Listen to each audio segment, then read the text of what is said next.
You're very welcome to episode 5 in the Work From Anywhere series. Today, we've got a blockbuster group of panelists who are going to dig deeper into the great jobs migration and what this means for the future of remote work.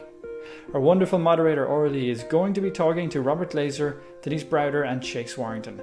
Robert is the CEO of Acceleration Partners and is the author of How to Thrive in the Virtual Workplace.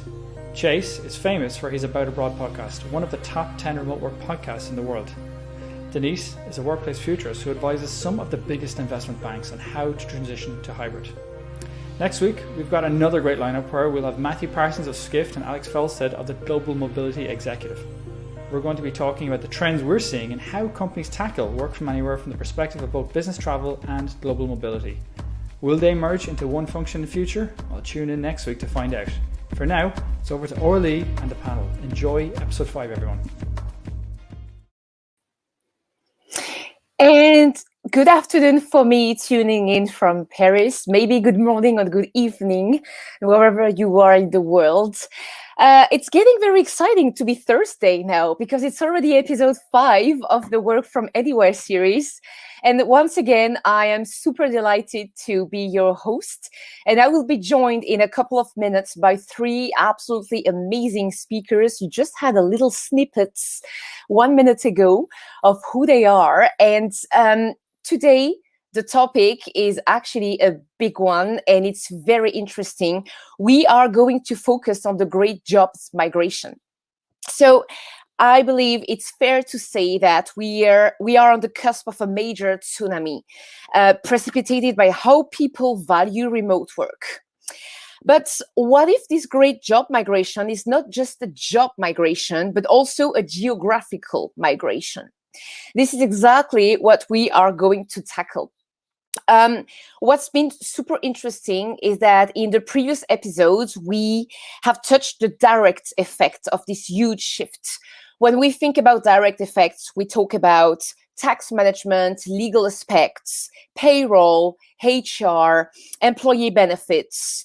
But what about the second and third effects? For example, the merge of leisure and business travel. Probably we're going to develop that next week with the panel. How is this being dealt with, when you are an exec within an organizations? And this is exactly what we're going to hear from our 3 speakers today. Culture, communication. So this is actually super interesting. And I guess the big question about the job migration is the how. Because we talk a lot about the what and the why and how is not very clear, because let's be honest, we're still all trying to figure out, how to make this happen. Before welcoming our 3 panelists, there is one thing I wanted to share with you, our audience. Steve Cadigan, who is LinkedIn's first chief HR officer and future of work obsessed, according to his LinkedIn profile, he has made a prediction no later than last month in June. He said that in the next 2 to 3 years, we are going to see the largest career migration in history. More people are going to change companies, jobs, professions, and career paths than ever before. He doesn't think that a lot of big companies do actually realize this and realize what's coming. And his point is that we've been forced to look at our life through a different lens. And something's telling me the 4 of us today share pretty much the same view.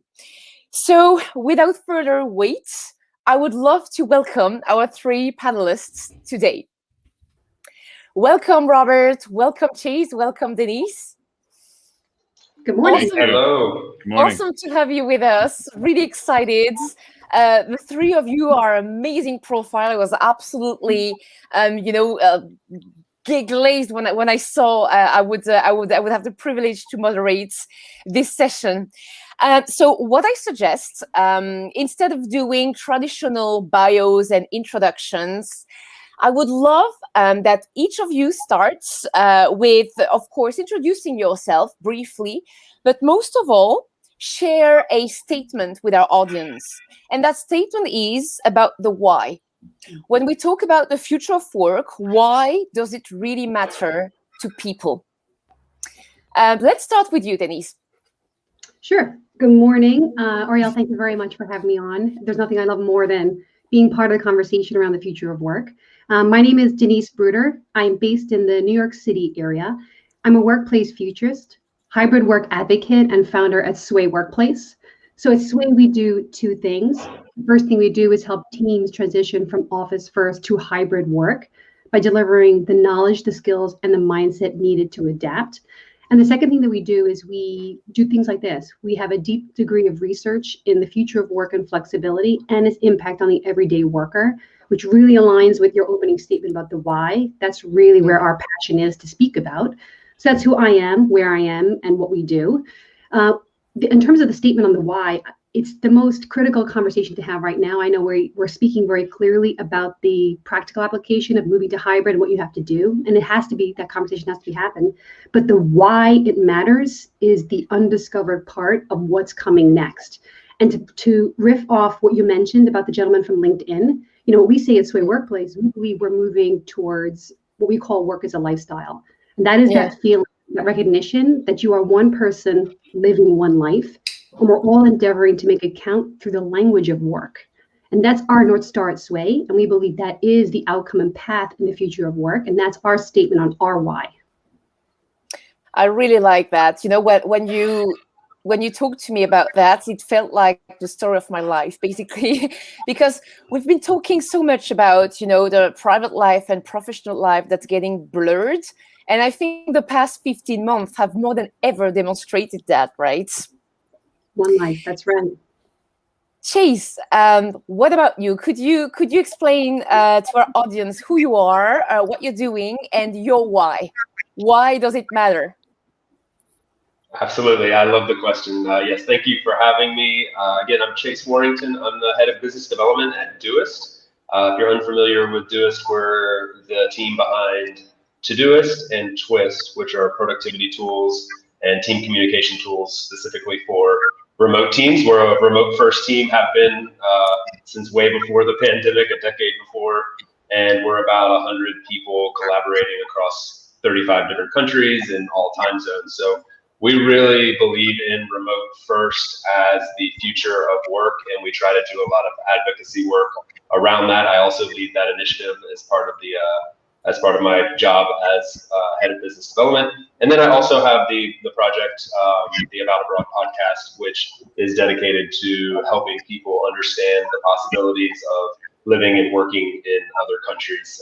That is extremely close to my heart. I'm an American citizen, but I'm currently living in Spain and have lived in a half a dozen other countries, and just really embrace diving into living where you want to live. And I think the future of work can facilitate that.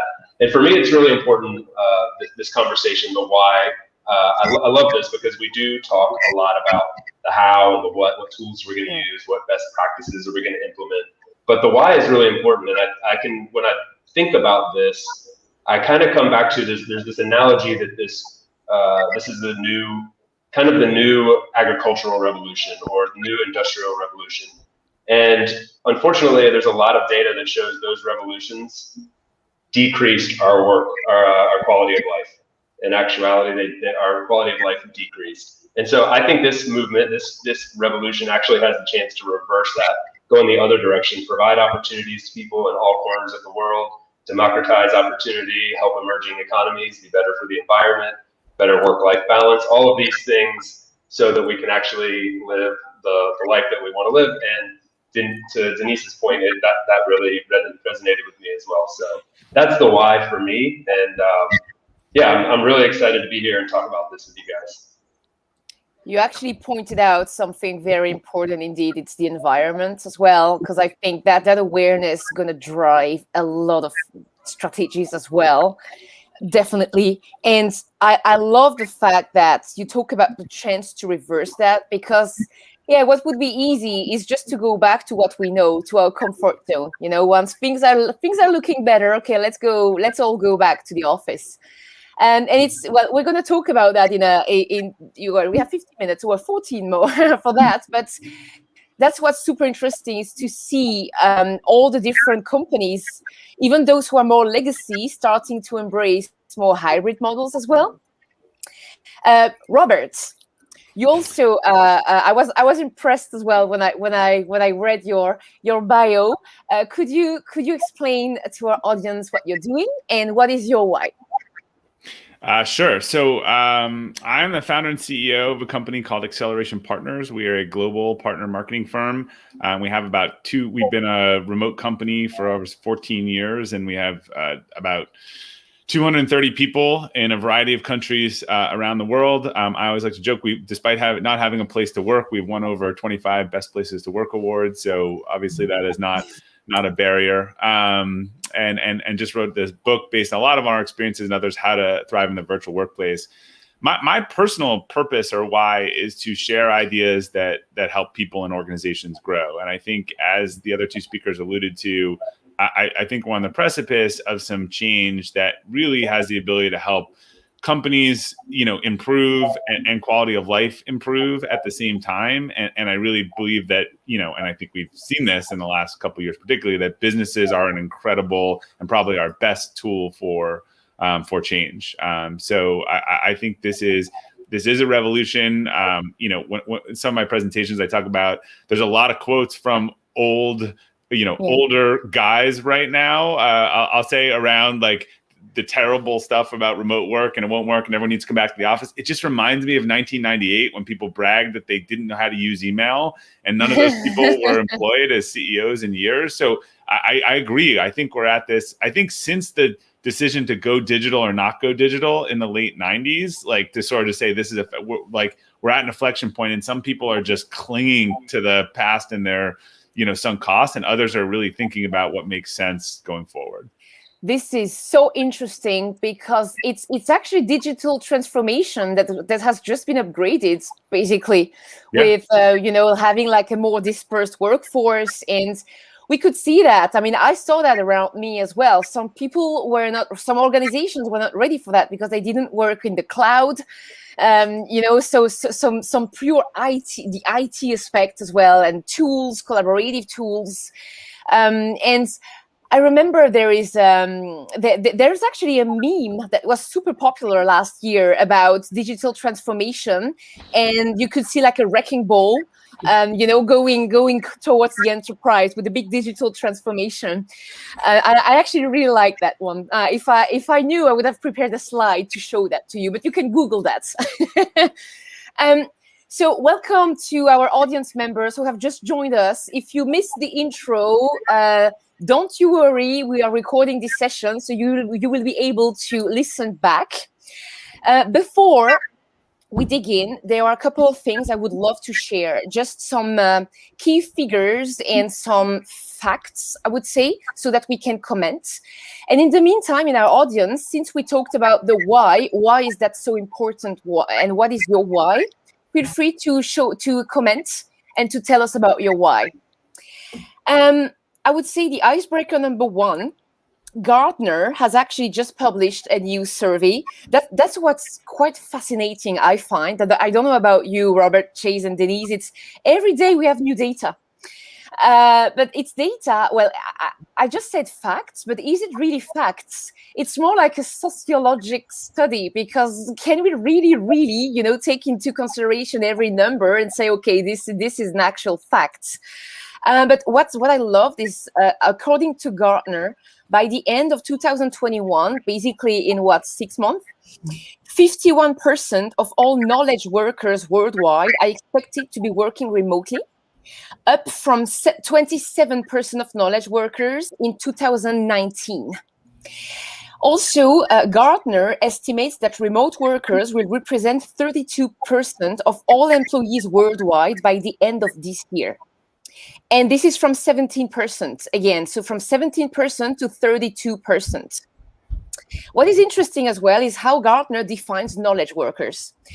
According to them, these are those who are involved in knowledge-intensive occupations, such as writers, accountants, or engineers.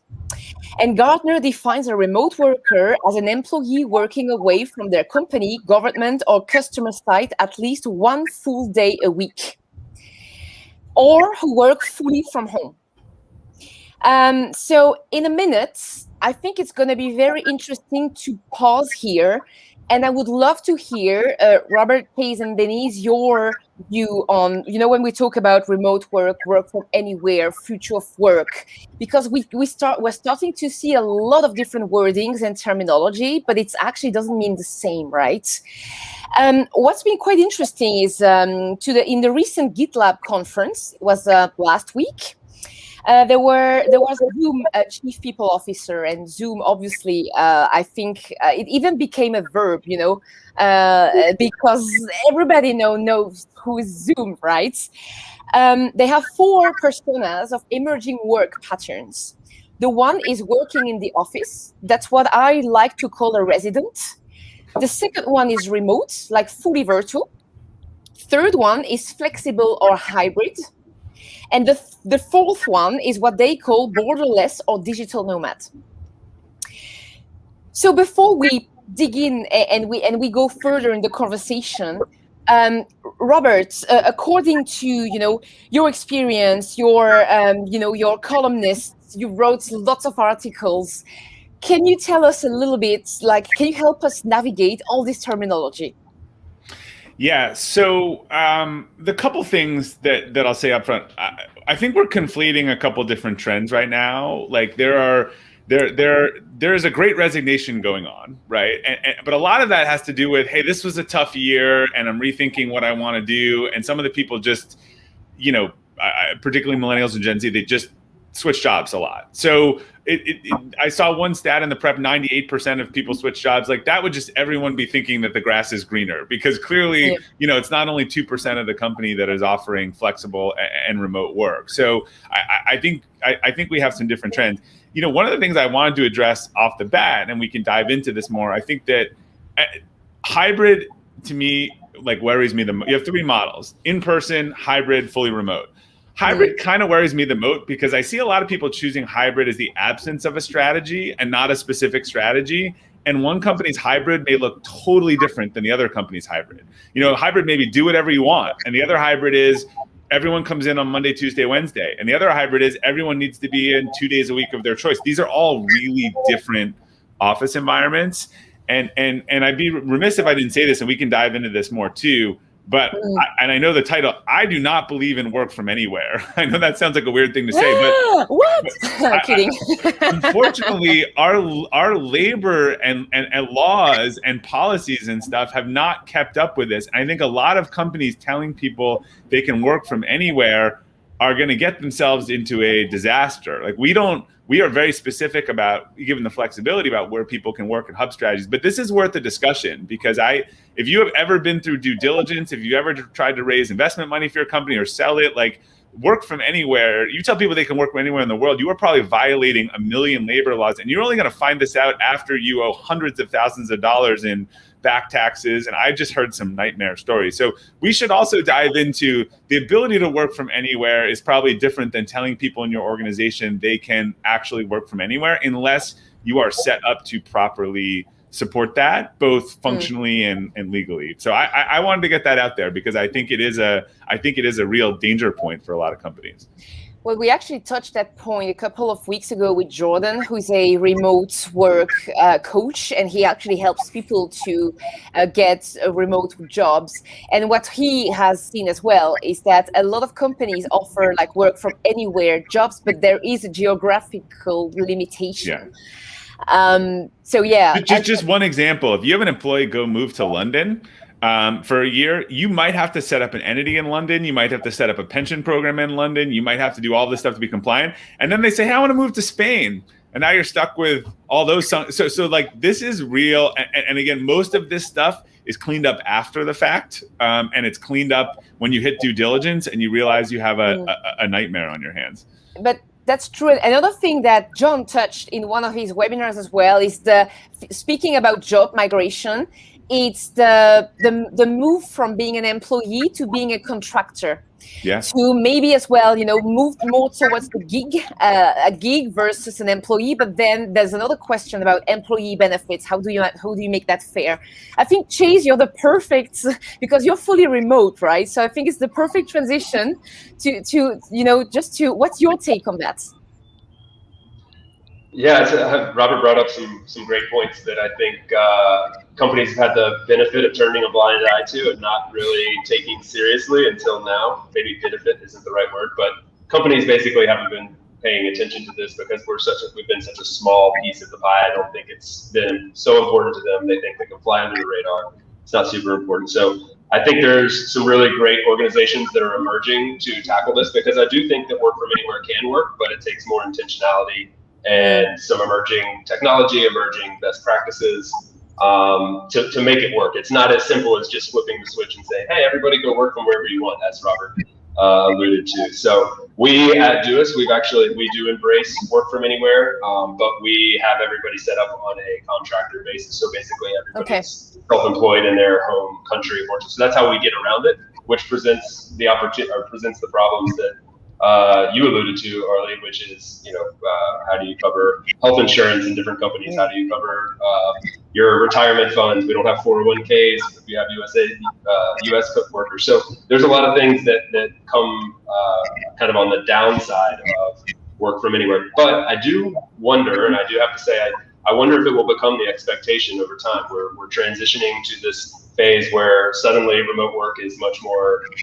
prevalent. People are not looking at it as a perk, but more as like almost an expectation. Where does that lead us to? Do people continue to want more and more freedom? And therefore, do companies have to say, well, we just have to roll up our sleeves and figure it out? Our politics and our bureaucracy has to catch up with the times. So I will be very curious to see how society moves to catch up with these problems, these very real problems that Robert mentioned there. Sadly, government's not usually the fastest mover, and after a pandemic, everyone wants their tax revenue, right? I mean, they need their revenue. So to Chase's point, this is why they are paying attention, because there was a lot of money that was burned up during the pandemic. Yeah, I think I saw something where the EU just invested some large sum of hundreds of millions of euros in basically tracking this down, like tracking down people who are working remotely. Maybe they didn't say working remotely, but that's people not paying their taxes in Europe. So they're taking it seriously now. We're a big enough piece of the world population to where it's on the radar. Yeah, it doesn't surprise me that much. Denise, one of the things I would like to tackle with you is for whom is that? What I love is that you do remote work coaching and training for some of the big investment banks in the US. Can we do sort of a temperature check? What is it that you are seeing on the US side and bank side? Yeah, so my perspective is definitely skewed US. I definitely have that bias. That's kind of where our partners are primarily based. So just to answer that question, it's going to give a couple of quick points to set up my perspective on this. I think even the title of the Great Jobs Migration, I think that it's overblown and out of context, meaning it's not that 98% of people woke up and said, I'm going to change. 98% of the people have been unhappy with work for a long time, even way pre-COVID, because we're having a reaction and a recognition of the fact that work has been broken for quite a long time. True. So our perspective is to bring this piece of reality and a practical approach to where we're going. The second thing I want to mention ahead of this answer is that the future of work it's definitely a journey. It's not a destination. As Chase mentioned, there is no flipping of the switch. Work has always been evolving. And you mentioned earlier, Chase, about being agriculturist to industrialist, to now the fourth industrial revolution. We are always in a state of constant change and evolution. Granted, we're definitely at the front of a paradigm shift. So there's lots of things happening. So when we look at the future of work, we see four main tracks to concentrate on. One is the work model, which is what we're discussing right here, and that's a hybrid, remote, or where are you in between. The second is the employment model, which in the US side is moving from W-2 to 1099, and there's lots of words to describe that: gig, freelancer, contractor. That employment model shift is massive, and that brings up a lot of the issues that Robert mentioned. The third track is the massive skills gap that's occurring in the short shelf, a lot of skills, and the underappreciation for the human skills that really is the future of work. And the fourth is, even if we sorted all those three out, now we have to contend with the fact that AI is going to automate and influence a lot of the knowledge workers that you mentioned earlier, Aurelia. So it's a deep conversation, and it's multifaceted. And again, it's a journey. So let's do step one. Let's sort out the work model first. So from my perspective I also am not a proponent of work from anywhere. I think it's idealistic and unrealistic in a lot of cases. And so I do hold a contrarian view on that.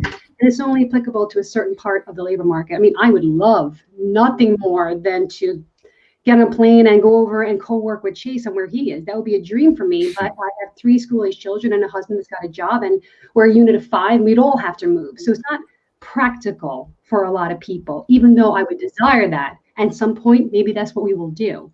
So that's why we were advocates for hybrid work, which is the concept, the idea of true flexibility. The point is freedom. People want to have freedom of choice to choose when and where they work in a culture of trust. So what we're seeing on our side is that there's 3 conversations happening. Okay. There is the top level conversation of what leadership are coming out with. They're just kind of charting the course of the wind. Like, we're going to go this way in total office first, or we're going to go this way, total hybrid, or somewhere in between. The second conversation is what's happening at the divisional heads. So these decisions are simply being passed down to the divisional heads to look at their teams and to decide what do their teams collectively want. But then the third conversation is, what do people want? Which is very different to the top 2 conversations. So there's 3 conversations happening under the same roof. And there's going to be a filtering of that process. And it's a journey. So it's going to be trial and error. Start this, try this, measure, engage, iterate, change your model again until you get a fit that works. That's quite interesting. So just to quote John, John mentions a lot the inversion of the work pyramid, with now, employees having even a bigger share of voice in expressing what they want. I mean, we started to see that, right? Monster, it's quite impressive. I must say, I need to dig in a little bit more, but they just published a report which indicated that 95% of people in the US are considering quitting their job. So it's huge. So yeah, that's what I was joking before, though. That to me is a little bit of a generational problem of the grass is greener. That the next job's just better than the current job. If everyone thinks that the other side of the fence is better, I'm guilty of that. In my previous jobs, I must say I'm a little bit guilty of that. Yeah, that stat is. I laughed at that stat. Yeah. Chase, you laughed as well. I see you nodding. It is comical because I mean, you're probably always considering leaving your job, right? And there's always something that could be in your mind, and like I think Denise said this earlier, people were considering this before the pandemic, before the massive shift to remote work or work from anywhere or hybrid. So, but I do believe that more and more people are considering this. They're looking for some of the new quote unquote perks or new balance to the way they work and the different ways in which they can work as a core part of what they want and what they expect.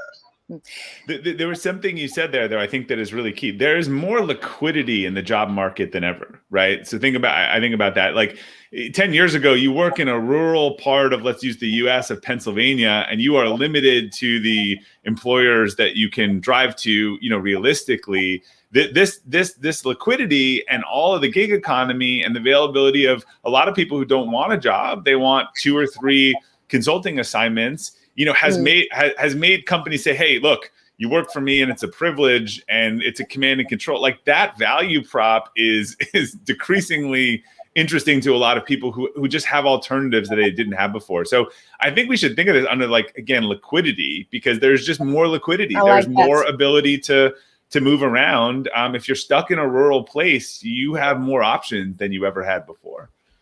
And I'd like to circle back. I love that, Robert, and to build on that. And Denise, or maybe Chase, with your podcast that you're hosting, you see a lot of things that we might not see from our lens.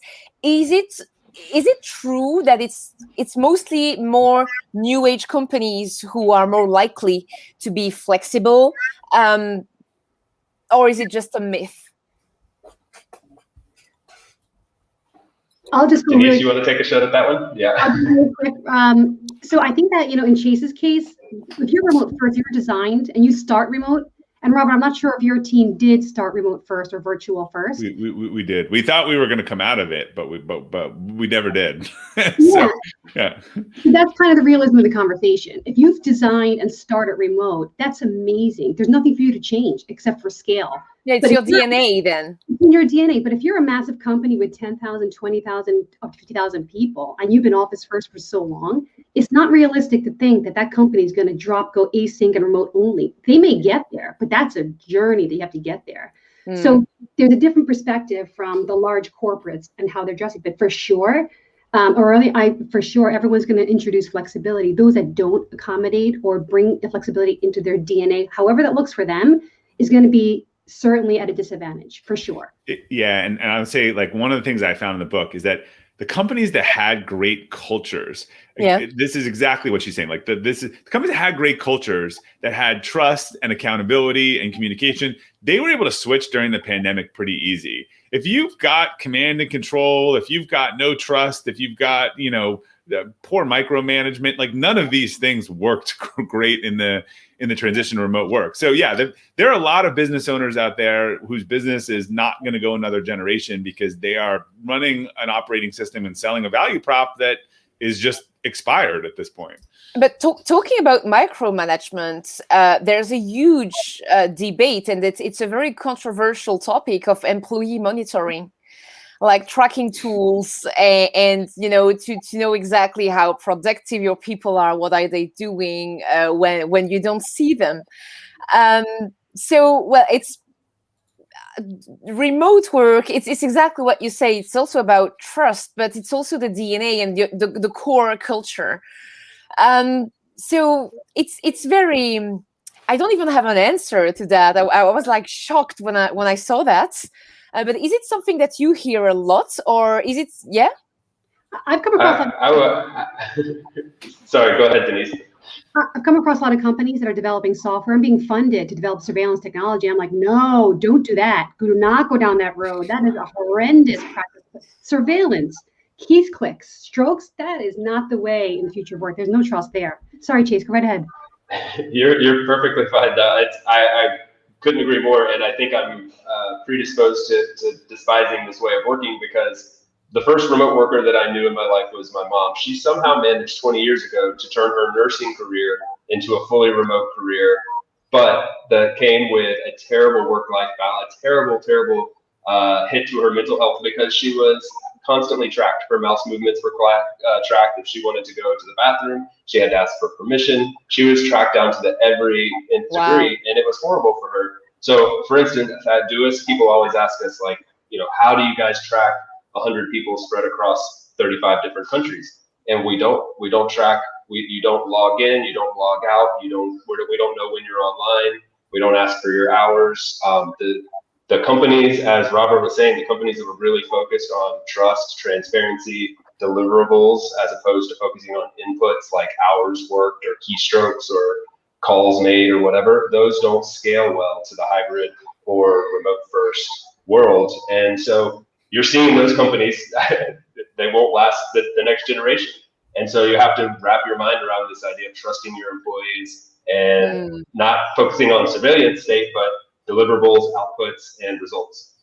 Yeah, I mean, I agree 100%. I had a chapter on this in the book. You manage to outcomes, which is something that all companies need to do, right? The salesperson that sells $10,000 a day, versus you don't get on them. How many calls did you make? If the other one's selling 1,000 and made 100 calls, like, that's not what you're looking for. I actually had 2 reporters reach out to me for stories on surveillance technology during the beginning of the pandemic.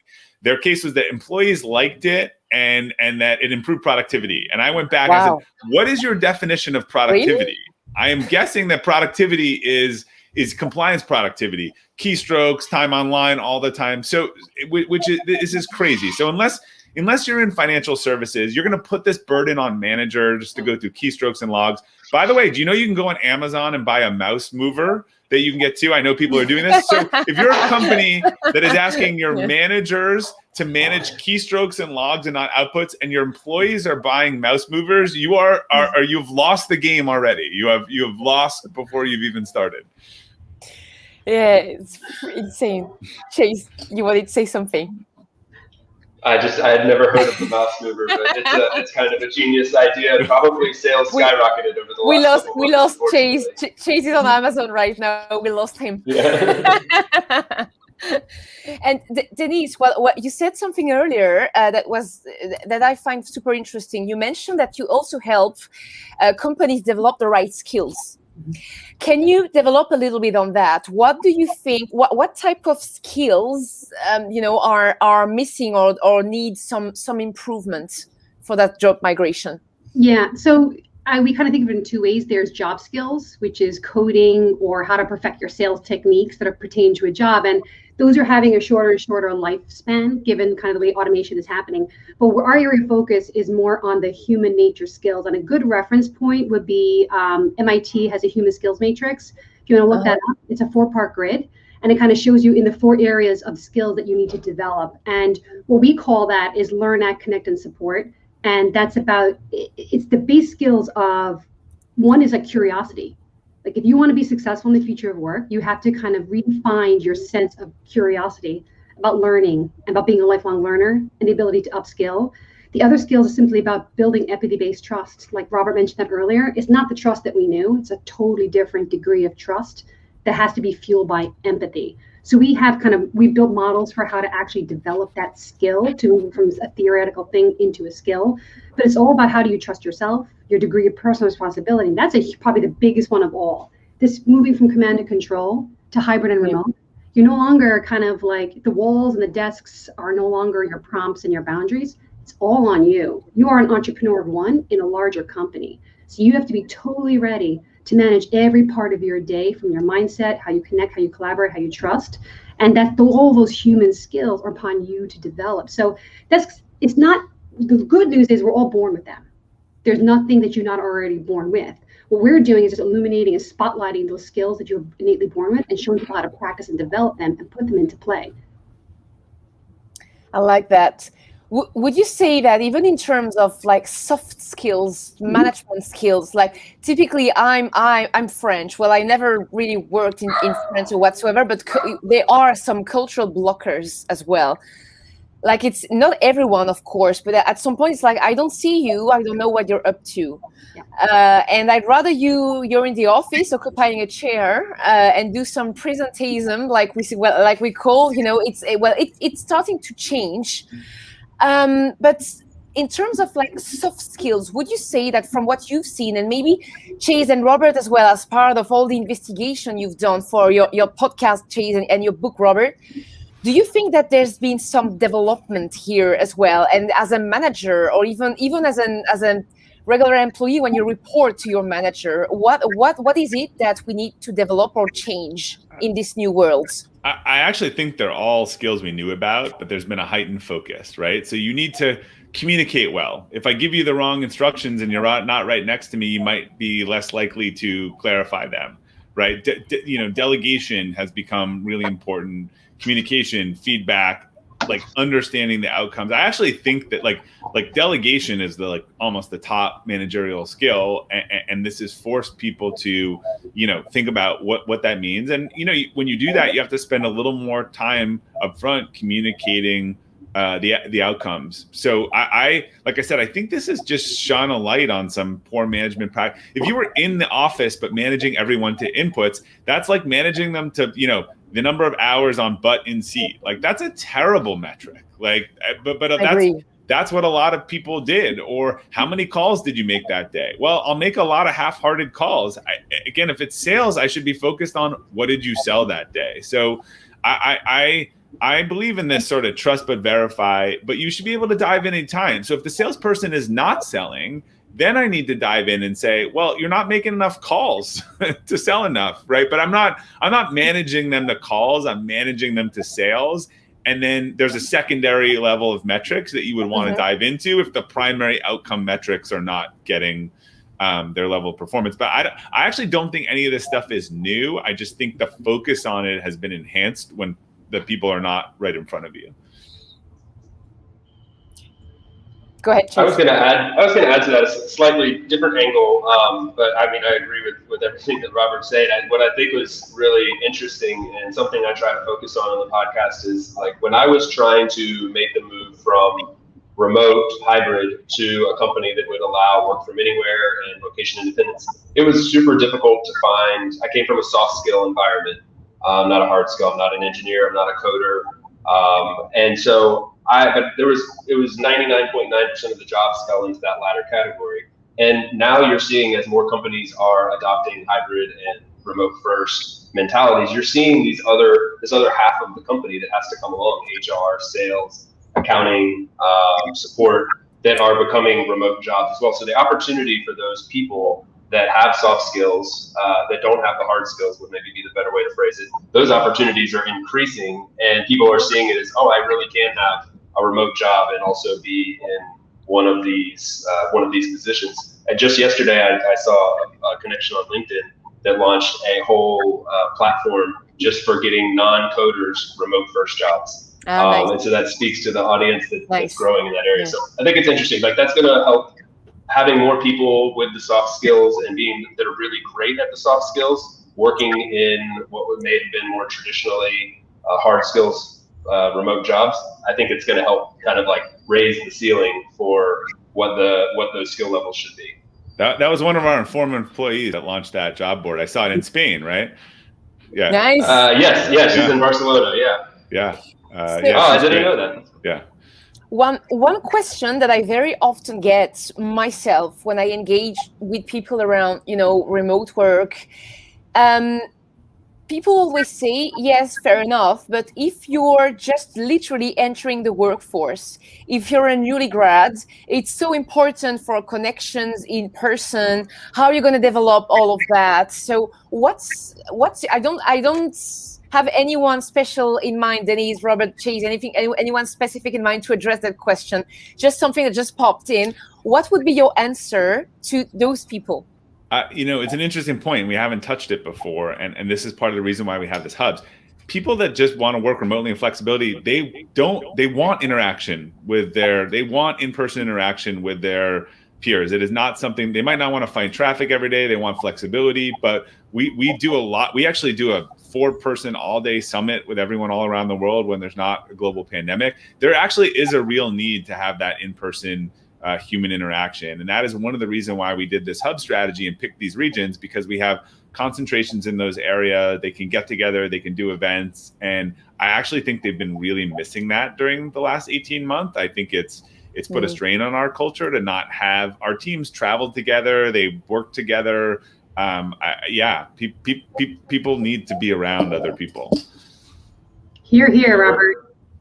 Yeah, we're social beings. We crave it, and I mean, we toot the horn for remote first, work from anywhere all day. But at the same time, we have 2 co-located meetups a year, just like Robert mentioned. Our company gets together, 100 people in one location once a year during non-COVID times, and then 6 months later, we get together with our core teams for what we call a mini retreat. We have a couple other perks and onboarding processes that involve co-located events. So it's necessary. And then I think another piece of that is there's tons of ways to get that fixed. Not at the same level. I don't think it's as good as the in-person, but there are ways to do this asynchronously and synchronously in the virtual world to create culture and connection. And again, I reiterate, it's not the same, but it is a way to kind of get that fixed, to hold you over in between. Case, I bet you would say, our experience is like, sometimes you can pass people in office for a year and never have a meaningful conversation. In that retreat style format, you often get to a depth with people like that just goes to a different place that really carries the rest of that time.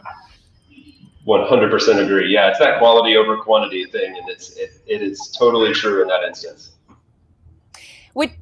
Speaking of talent, there's one thing, Denise, maybe you want to take this one, is in a more like dispersed workforce, what's the future of recruitment?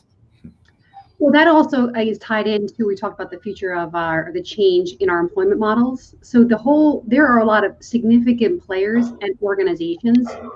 So to go back, thinking like a futures is really interesting, because the big prevalent theme is that the future is already here, because unevenly distributed, meaning there's major pockets of innovation change happening in silos and pockets that become mainstream and then become the norm.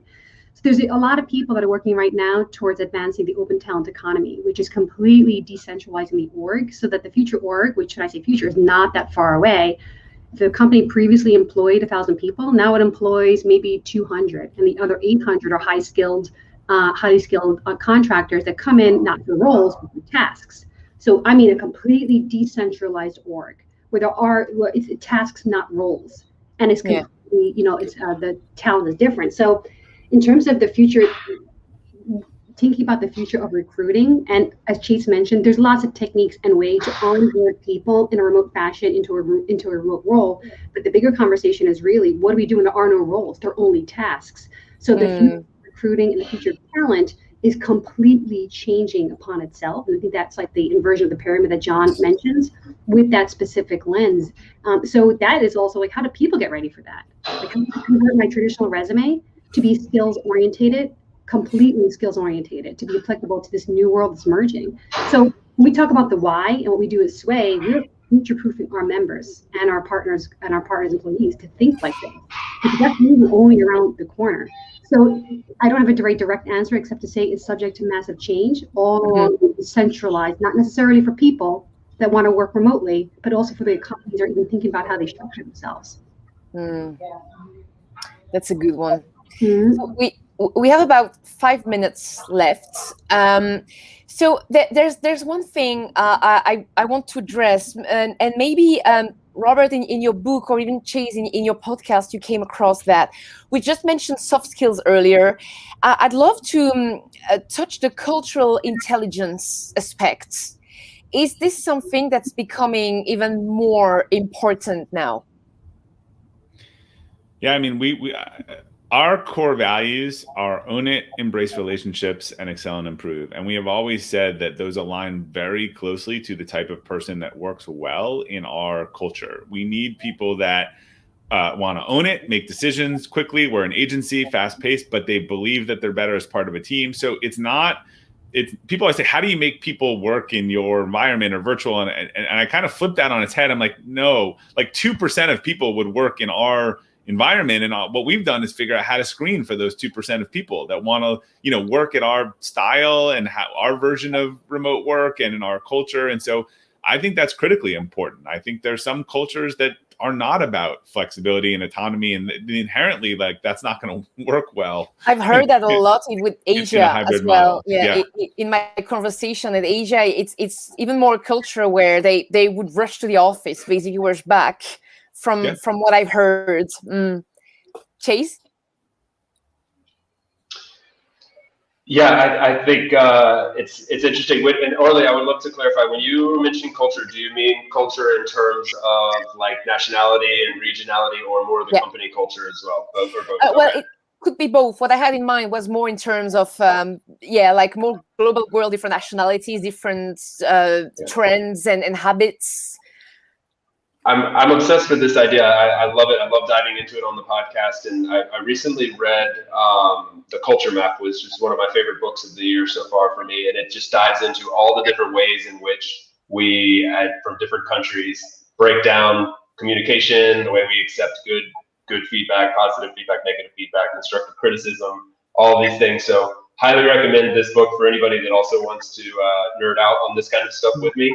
But it's super important for us at Doist, we've got 100 people from 40 different countries. So people handle things differently. And as work from anywhere, hybrid work, remote work becomes more normal, you have to learn how to work with people from different backgrounds who have grown up in different school systems, have different expectations around what something means when you say, hey, I'll get this done. What does that mean in your country versus my country? So I'm very fascinated by this, and I think it's super important to take into account. Again, there are very interesting memes. Well, you're going to think I spend my time on on social media, but there are really good memes about that. Even what the English mean when I say something, what it means for Americans, what it means for the French, for the Germans, or, it's very funny. It's fascinating, yeah. Yeah, exactly. So thank you so much. I saw a lot of comments from our audience members, and thanks, John, for displaying those messages. So we have about less than 5 minutes left to close this. I just want to address Brent's comment about SMEs, who, according to him, he understands that SMEs really benefited during the pandemic. And he's mentioning investors, including venture capitalists, did not require travel to complete the pitch, and that virtual meetings did the trick. Is it something that you would like to add to address Brent's comments? I mean, I can tell you from experience, I mean, I don't know, benefited is kind of a tricky word, right? I think there are some less traveled, like we raised money during the pandemic from a firm. We were the first deal they ever did where they did not meet in person. Nice. So, but now they're back to not doing that because they would prefer to sit down and break bread with someone, when they're making that kind of commitment and partnership. So, look, I actually think the bigger comment to Brent's point is that, like, I think we're starting to think about what needs to be in person and what doesn't, right? Do I really need to go to California for a 1 hour meeting? I mean, or I might want to go break bread with someone whose business I'm acquiring, right? But do I need to go 12 hours of travel for that 1 hour meeting? And so I do think that is what carry forward. This is a very unscientific study, but I don't know anyone on the business travel side who has any interest in returning to the level of travel that they were doing before. And so I think that has implications for what types of things that we do or how often. Board meetings is a good example. I've heard a lot of people say they're going to alternate between remote and in person because there's an important in-person element, but that blend. So I think those are type of the things that will carry forward. So it's very interesting. We're going to touch the future of business travel next week in the webinar, and I'll be one of the panelists because we're a consultancy and we actually developed a purposeful travel framework because we believe that you're going to think more in terms of purpose, take into consideration many different elements rather than just going on, like you said, a simple meeting because you can. And Kevin mentioned as well a KPI that is called Brent Zuber. Personally, Kevin, I don't know that one. Thank you for sharing. I'm gonna look this up. He said used when other metrics for trust were for trusts. Okay, sorry, I'm reading it at the same time, but I'm gonna look this up. So we're almost on the top of the hour. Before we wrap up, there is one question, and it's rather a call to action that I would like each of you, Denise, Chase, and Robert, to address. So if you had one thing to say and one call to action, what would it be, and to whom would you like to say that? When we talk about the big job migration. I'll go very quickly because I was just been thinking about this.